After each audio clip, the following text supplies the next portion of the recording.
اختلافات کے باوجود باقی رہنا چاہیے۔ مولانا دارالعلوم دیوبند یہ کہتا ہے کہ ہمارا اختلاف شورا اور امارات کی وجہ سے نہیں ہے، بلکہ ہمارا اختلاف نظریات اور فکر کا ہے، تو کیا واقعی میں ایسا ہے؟ ارے بالکل ٹھیک ہے، فکر کا اختلاف ہے، لیکن جیسے میں نے کہا کہ دیوبند کا اختلاف ہے تو یہ دیوبند کی رائے ہوئی۔ اب دیوبند کی رائے کو جو حرف آخر سمجھتا ہے وہ اسے قبول کرے، لیکن پوری امت دیوبند کے تابع نہیں ہے، نہ ہندوستان تابع ہے، نہ پاکستان تابع ہے، نہ بنگلہ دیش تابع ہے، اور پوری دنیا تو بہرحال نہیں ہے۔ تو جب ایسا ہے اور تبلیغی جماعت پوری دنیا میں ہے، اس کا کام امریکہ سے آسٹریلیا تک ہے، تو ایک ایسی جماعت جو پوری دنیا میں پھیلی ہوئی ہے، اس پر کسی ایک علاقے کا دارالافتاء فتویٰ دے کر فیصلہ نہیں کر سکتا، یہ اس کا مقام نہیں۔ تو دیوبند کا ایک مقام ہے بر صغیر میں، لیکن اس کا عالمی مقام نہیں ہے، خود وہ بھی جانتے ہیں اور ہم بھی جانتے ہیں۔ ان کے فتوے نہ سعودی مملکت میں چلتے ہیں، نہ ان کے فتوے مصر کے مجمع فقہی میں چلتے ہیں، نہ ان کے فتوے مراکش اور لیبیا میں چلتے ہیں، نہ افریقہ میں چلتے ہیں۔ تو اب جہاں چلتے ہیں ٹھیک ہے، وہ حلقہ اگر رجوع کرتا ہے تو کرے، جیسے حنفی رجوع کرتا ہے امام ابو حنیفہ کی طرف، ان کے شاگردوں کی طرف، اس کو یہ حق ہے۔ شافعی امام شافعی کی طرف رجوع کرتے ہیں، مالکی کی طرف کرتے ہیں، جیسے احترام کے ساتھ بڑے بڑے فقہی مسائل میں رجوع کر رہے ہیں۔ اشعری کی امام اشعری اور امام ماتریدی کی طرف فکری اور اعتقادی مسائل میں، عقیدہ تو بہت زبردست چیز ہے، جو لوگ رجوع کرتے ہیں امت کا بہت بڑا طبقہ ہے، لیکن ایک سلفی نقطہ نظر ہے، یا وہ نقطہ نظر ہے جس کی اہل حدیث نے ترجمہ نہیں کی ہے، ابن تیمیہ اس کے بہت بڑے داعی ہیں، اور بھی بہت سے ایسے علماء، تو جو اس سے متفق وہ کرے، لیکن ان کے درمیان بھی نزاع حرام ہے، یہ بھی صحیح ہے وہ بھی صحیح ہے، یہ وسعت ہونی چاہیے۔ شریعت تنگ نہیں ہے، اسلامی عقیدہ بھی کسی ڈبیا میں بند نہیں ہے، وہ بہت وسیع ہے، اور اس کی وسعت ہی کا یہ نتیجہ ہے کہ ائمہ محدثین نے حدیثیں لی ہیں، شیعوں سے بھی لی ہیں، مرجئہ سے لی ہیں، خوارج سے لی ہیں، جن کو وہ فکری طور پر غلط بھی سمجھتے تھے، ان کے سامنے زانو تلمس طے کرتے تھے، ان کے شاگرد بنتے تھے، ان کا احترام کرتے تھے، ان سے روایتیں لیتے تھے۔ بخاری میں، مسلم میں بے شمار روایتیں ہیں اس طرح کے حضرات، یہ وسعت تھی۔ آج یہ وسعت ختم کیوں ہو رہی ہے؟ آج تو اور زیادہ یہ وسعت بڑھنی چاہیے۔ تو یہ تنگ نظری ہے، یہ محدودیت ہے، اور اس محدودیت سے باہر نکلنا چاہیے۔ اور حضرت مولانا الیاس صاحب رحمۃ اللہ علیہ کو اللہ تعالیٰ نے جو کام سمجھایا کہ امت کو متحرک کیا جائے، امت کو نکالا جائے، گھروں سے لوگ نکلیں، دعوت کا کام کریں، یہ جو عمل ہوا، اس کا یہ نتیجہ ہے کہ اسپین میں چلے جائیے تو وہاں پر بھی جماعت کا کام ہو رہا ہے، یورپین کنٹریز میں کام ہو رہا ہے، بڑی بڑی تعداد میں لوگ وہاں اجتماع میں شریک ہو رہے ہیں۔ یہ ایک بہت بڑا انقلاب ہے، اس انقلاب کو باقی رہنا چاہیے، اور گھریلو چھوٹے موٹے جھگڑے، مولویوں کے جھگڑے، دارالفتاؤں کے جھگڑوں کی بنیاد پر امت کے اتنے بڑے کام کو متاثر نہیں ہونے دینا چاہیے۔ اس کام کو اور اس طرح کے جو بھی کام ہیں ان کے آپس میں بھی اتفاق ہونا چاہیے، نہ تبلیغی حضرات میں کوئی تنگ نظری پیدا ہو، ان کو اعتراف کرنا چاہیے مدارس کا، ان کو اعتراف کرنا چاہیے دیگر تحریکات کا، آپس میں تحریکات میں اتفاق ہو، جماعتوں میں اتفاق ہو، مدارس میں اتفاق ہو، امت میں جوڑ کی فکر کی جائے۔ سب سے زیادہ اہم مسئلہ توحید کے بعد، رسالت کے عقیدے کے بعد، آخرت کے عقیدے کے بعد امت کی اجتماعیت کا مسئلہ ہے اور عقیدہ ہے۔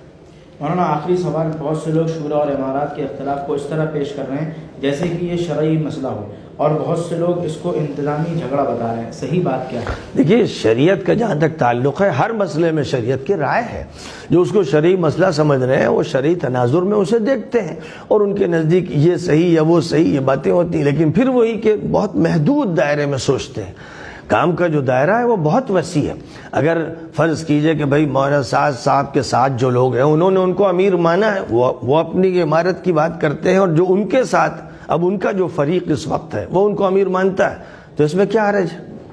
ان کے تو وہ امیر ہے ہی جو مان رہے ہیں ان کو، اور جب وہ امیر ہیں ان کے اور انہوں نے اپنی شورا بنا لی تو ان کی اپنی جماعت ہے۔ اب جو اس جماعت سے الگ ہوئے، یعنی انہوں نے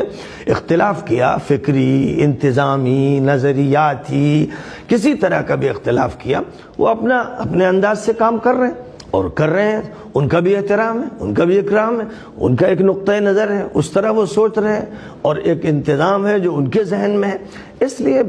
بجائے اس کے کہ دونوں کو موضوع بنایا جائے غیبتوں کا، چغلیوں کا، تنقیدوں کا، بہتر یہ ہے کہ اچھا تذکرہ ہو اور دونوں کے جو دونوں کی خوبیاں ہیں وہ ذکر کی جائیں، اور کام کو متاثر نہ ہونے دیا جائے، عوام میں کوئی غلط تاثر نہ جانے پائے، کوئی منفی بات نہ کی جائے، اس کی فکر کرنے کی ضرورت ہے۔ اور کم از کم ندوۃ العلماء کے اسٹیج سے میں یہی کہنا چاہتا ہوں کہ ایک کام جو عالمی ہے اور جس کے زبردست اثرات ہیں اور جس کو باقی رہنا چاہیے، اس کام میں وسعت پیدا ہونی چاہیے، اس میں تجدید ہونی چاہیے، اس میں اصلاح ہونی چاہیے، اور امت کے تمام طبقات و جماعتوں سے رابطے بڑھانے چاہیے۔ یہ کام کرنا چاہیے، سب کو کرنا چاہیے۔ اگر وہ دو حصوں میں بٹ گئے ہیں تو کوئی حرج نہیں، لان تان نہیں کرنا چاہیے، بلکہ ان دو حصوں کو، اس لیے کہ ان کے بنیادی عقائد ایک ہیں، بنیادی نظریات اسلامی ہیں۔ کسی سے اگر کوئی غلطی بھی ہوتی ہے تو اس غلطی سے وہ رجوع کر لیتا ہے، لیکن اگر فرض کیجئے کہ وہ کوئی غلطی کرتا ہے اور وہ یہ سمجھتا ہے کہ میں صحیح کر رہا ہوں اور اس کی دلیل اس کے نزدیک ہے، تب بھی آپ اس کے خلاف محاذ نہیں بنا سکتے۔ اس لیے کہ جن لوگوں نے بھی کسی اعتقادی مسئلے کے بارے میں سمجھا کہ یہ صحیح ہے، صفات باری تعالیٰ کے بارے میں یہ رویہ صحیح ہے جو امام ابو الحسن اشعری کا ہے، دوسری طرف وہ لوگ ہیں جو کہتے ہیں وہ بالکل غلط رویہ ہے، صفات باری تعالیٰ کے بارے میں وہ رویہ صحیح ہے جو تفویض کا ہے اور سلف کا ہے یا اہل حدیث کا ہے۔ سخت اختلاف ہے باری تعالیٰ کی صفات کے بارے میں، پھر بھی یہ بھی مسلمان ہیں وہ بھی مسلمان، اور جو شدت اختیار کر کے اشعریوں کو گمراہ کہتے ہیں وہ خود گمراہ ہیں، پھر وہ خود امت کو توڑنے کے مجرم ہیں وہ۔ اس لیے جب اعتقادی مسائل میں اس طرح کے اختلافات ہیں اور امت نے گوارا کی، اور احترام ابو الحسن اشعری کا بھی اور احترام ان حضرات کا بھی ہے کہ جنہوں نے دوسرا نقطۂ نظر اختیار کیا، یہ ان کے اپنے اپنے نقطۂ نظر ہیں۔ اسلام اتنا بڑا ہے، اتنا وسیع ہے، اتنا لچکدار ہے کہ اس نے سب کی گنجائش رکھی ہے، تو یہ گنجائش ہونی چاہیے، اور اس گنجائش میں تحریکی اور دعوتی نقطۂ نظر غالب ہونا چاہیے، مسلکی اور محدود فقہی زاویہ نگاہ کافی نہیں ہے۔ اس لیے دارالافتاء کے پاس استفتاء آتا ہے تو ان کی مجبوری ہے، ہم دیوبند کے دارالافتاء پر بھی اعتراض نہیں کرتے، لیکن یہ کہتے ہیں کہ دارالافتاء جہاں تک ہو سکے ان مسائل سے بچیں، اپنا دامن بچائیں، کیونکہ وہ مسلک کے چھوٹے سے دائرے میں ہیں اور کسی ایک حلقے کا مرجع ہوتے ہیں، وہ پوری دنیا کے لیے وہ مرجع نہیں ہے، یا وہ پوری دنیا کے لیے مرجع نہیں۔ جب دنیا کے تمام دارالافتاء کسی مسئلے کو طے کریں تب جا کر اس کو ایک اجماعی حیثیت حاصل ہوگی۔ جیسے قادیانیوں کے خلاف پاکستان میں تحریک چلی، وہاں کے دارالافتاء، وہاں کے علماء سب نے ان کی تکفیر کا فتویٰ دیا، اور اس کے بعد پھر دھیرے دھیرے عالم اسلامی تک یہ بات پھیلی اور وہاں پر بھی اتفاق ہوتا چلا گیا، تو اب وہ ایک متفق علیہ مسئلہ بن گیا۔ لیکن بہت سے حلقوں کے بارے میں یہ بات نہیں۔ آپ جانتے ہیں مثلا جماعت اسلامی کے بارے میں ہندوستان کے ایک حلقے نے بہت شدت کا موقف اختیار کیا، گمراہ تک کہہ دیا۔ ایک دوسرا وہ حلقہ ہے جو یہ سمجھتا ہے کہ کچھ فکری غلطیاں ہیں لیکن جماعت حق پر ہے۔ اب پورا عالم اسلامی ان کو یہ سمجھتا ہے کہ وہ بالکل حق پر ہے اور ان کی ترجمانی سب سے بہتر ترجمانی۔ تو اب یہ مسئلہ پوری امت کا ہے، یہ آپ کے ایک دھڑے کا مسئلہ نہیں ہے۔ فیصلہ آپ نہیں کر سکتے، آپ کو کس نے اختیار دیا ہے کہ آپ پوری امت پر داروغہ بن کے مسلط ہو جائیں۔